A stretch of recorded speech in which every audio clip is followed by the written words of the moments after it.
Audio Jungle.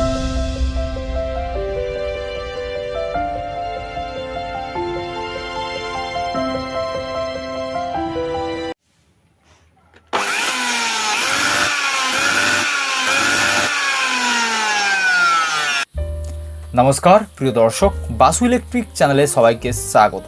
তো দর্শক কেমন আছেন সবাই? আশা করি সবাই ভালো আছেন, সুস্থ আছেন। তো দর্শক আজকের ভিডিওতে আমি শেখাবো এই যে একটি Cm4 কাটার মেশিন দেখতে পাচ্ছেন। এই মেশিনটি আমি আগেই দেখিয়েছি, প্রচুর ফ্লাশ মারছে, আর্মিচার থেকে প্রচুর ফ্লাশ মারছে। কার্বন ফিটিংস করলে 10 মিনিটের মধ্যে একটা কার্বন শেষ হয়ে যাচ্ছে, তো প্রচুর ফ্লাশ মারছে। তো আজকের ভিডিওতে আমি শেখাবো যদি এরকম আর্মিচার যদি ফ্লাশ মারে তো সেটাকে রিপেয়ার করবেন কীভাবে, এবং এই আর্মিচার ফ্লাশ মারলে কী কী মেশিনের খারাপ হয়ে গেলে আর্মিচার ফ্লাশ মারে, তো আমি সব কিছু স্টেপ বাই স্টেপ আমি দেখাবো ভিডিওতে। তো আপনারা প্রথম থেকে লাস্ট অব্দি ভিডিওটা দেখবেন, তাহলে সব কিছু বুঝতে পারবেন। এবং ভিডিও দেখার পর যদি বুঝতে আপনাদের কোনো রকম অসুবিধা হয়ে থাকে অবশ্যই আমাকে কমেন্ট করে জানাবেন, না ভিডিওর ডিসক্রিপশনে হোয়াটসঅ্যাপ নাম্বার দেওয়া থাকে, হোয়াটসঅ্যাপ করে জানাতে পারেন। যদি আপনাদের কোনো রকম বুঝতে কিছু অসুবিধা হয়ে থাকে অবশ্যই আমি আপনাদের সেটা বুঝিয়ে দেবো হোয়াটসঅ্যাপের বা কমেন্টে রিপ্লাই দিয়ে। তো চলুন দর্শক আমি শুরু করি। তো প্রথমত মেশিনটা নিয়ে একটু বলে নিই। এই মেশিনটার আর্মিচার কিন্তু নষ্ট হয়ে গেছে যেটা মনে হচ্ছে, কারণ মেশিনটা খুললে বোঝা যাবে। কারণ এটা মেশিনে সিরিজে টেস্ট করলে মেশিন শর্ট দেখাচ্ছে এবং ডাইরেক্ট টেস্ট করলে প্রচুর ফ্লাশ মারছে মেশিন। এতই ফ্লাশ মারছে যে মেশিনটার কার্বন লাগানো মাত্রই কার্বন শেষ হয়ে যাচ্ছে। তো আমি একবার চালিয়ে দেখিয়ে দিচ্ছি, তাহলে আপনারা বুঝতে পারবেন। দেখুন আমি জাস্ট সুইচ দিলাম, তো দেখুন কীভাবে ফ্লাশ মারছে। তো আমরা এই মেশিনটাকে খুলবো, খোলার পর আমরা চেক করব কী প্রবলেম আছে এবং কিভাবে রিপেয়ার করা হয়, পুরো স্টেপ বাই স্টেপ দেখাবো ভিডিওর মাধ্যমে। তো আপনারা অবশ্যই ভিডিওটি লাস্ট অবধি দেখে যাবেন, তাহলে সব কিছু বুঝতে পারবেন। এবং দর্শক একটা ছোট্ট রিকোয়েস্ট রয়েছে, যদি আপনারা আমাদের চ্যানেলে নতুন হয়ে থাকে চ্যানেলটিকে অবশ্যই সাবস্ক্রাইব করে দিন, এরকম ভিডিও রোজ পাওয়ার জন্য, ইলেকট্রিক নিয়ে আপনাদের নলেজ বাড়ানোর জন্য বা কিছু কাজ শেখার জন্য অবশ্যই চ্যানেলটিকে সাবস্ক্রাইব করে নিন এবং তার সাথে বেল নোটিফিকেশনে অল প্রেস করুন। তো চলুন দর্শক শুরু করি। তো দর্শক যেহেতু আমাদের মেশিনটা ফ্লাশ মারছে, তো আমাদের মেশিনটা খুলতে হবে, তাহলে আমরা মেশিনটা রিপেয়ার করতে পারবো। তো মেশিন খুলতে গেলে প্রথমত মেশিনের কার্বনগুলো খুলতে হবে। তো কার্বনের দুটো টুপি থাকে, তার মধ্যে কার্বন ফিটিংস করা থাকে। তো আপনারা স্ক্রুড্রাইভার দিয়ে কার্বনের টুপি দুটো খুললে কার্বন বার করতে পারবেন। তো আমি একটু আগে এই কার্বনগুলো ফিটিংস করেছিলাম। তো দেখুন জাস্ট মেশিনটা একটু চালিয়েছি, তাতে কার্বনের কী অবস্থা। তো যদি একটি মেশিন ফ্লাশ মারে তাহলে কিন্তু আপনারা মেশিনের যত আপনি কার্বন ফিটিংস করেন না কেন, আপনার কার্বন কিন্তু আপনি একটুর পরে আপনার কার্বন কিন্তু শেষ হয়ে যাবে। কারণ মেশিন যখন ফ্লাশ মারে তো কার্বনটা ওখান থেকে নষ্ট করে দেয়। তো আমরা কার্বন দুটো খুলে দিলাম। এরপর আমাদের কাজ হচ্ছে, তিনটে নাট আছে মেশিনটা খোলার জন্য। তো নিচের দিকে তিনটে নাট আছে, তো সেই তিনটে নাট আপনাকে স্ক্রুড্রাইভার দিয়ে খুলতে হবে, তাহলে আপনি মেশিনটাকে খুলতে পারবেন।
তো দর্শক আমরা মেশিনটা খুলে নিয়েছি। এরপর আমাদের মেশিনের ভিতরে একটা আর্মিচার রয়েছে, আর্মিচারটাকে বার করতে হবে।